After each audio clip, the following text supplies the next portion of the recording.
Welcome to editor news. నేను సుమలత.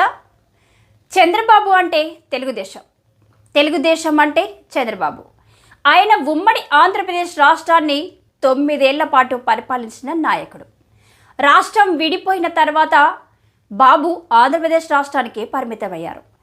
5 ఏళ్ల ఆంధ్రప్రదేశ్కు ముఖ్యమంత్రిగా, మరో 5 ఏళ్ల పాటు ప్రతిపక్ష నాయకుడిగా కొనసాగారు. ఇప్పుడు రెండోసారి సీఎం బాధ్యతలు చేపట్టారు చంద్రబాబు. గడిచిన 10 ఏళ్లు తెలుగుదేశం పార్టీ ఏపీకే పరిమితమయ్యింది. ఏపీలో పార్టీ పటిష్టంగా ఉంది. ఇప్పుడు చంద్రబాబు కన్ను తెలంగాణపై పడింది. దీనిపై editor news special story.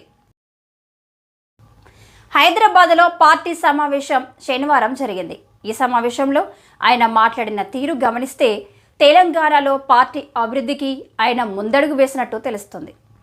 Telugu Desam party తెలంగాణలోనే పుట్టిందని అంటున్నారు.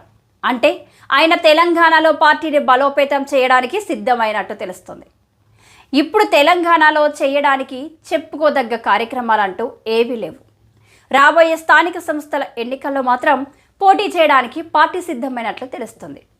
స్థానిక ఎన్నికల్లో మెజార్టీ స్థానాల్లో విజయం సాధిస్తే పార్టీకి భవిష్యత్తు ఉంటుందని చంద్రబాబు ఆలోచన.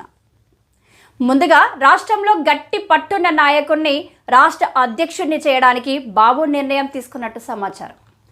అధ్యక్షుడిని ఎంపిక అనంతరం రాష్ట్ర జిల్లాల కమిటీలను నియమించనున్నారు. ఇదంతా కూడా స్థానిక ఎన్నికల సమయానికంటే ముందుగానే పూర్తి చేయడానికి బాబు సిద్ధమవుతున్నారని పార్టీ వర్గాల సమాచారం. ఇదిలా ఉండగా తెలంగాణ రాష్ట్రంలో ఇప్పటికీ పార్టీ అభిమానులు ఉన్నారు. ఇప్పటికీ పార్టీలోనే కొనసాగుతున్న వారు ఉన్నారు. ఏ పార్టీలో చేరకుండా తటస్థంగా ఉన్న నాయకులు సైతం ఉన్నారు. వీరందరినీ ఏకతాటిపైకి తీసుకురాబోతున్నారు పార్టీ పెద్దలు. పార్టీ రాష్ట్ర కార్యాలయం నుంచి కూడా తటస్థంగా ఉన్న నాయకులను ఫోన్ ద్వారా సంప్రదిస్తున్నారని సమాచారం.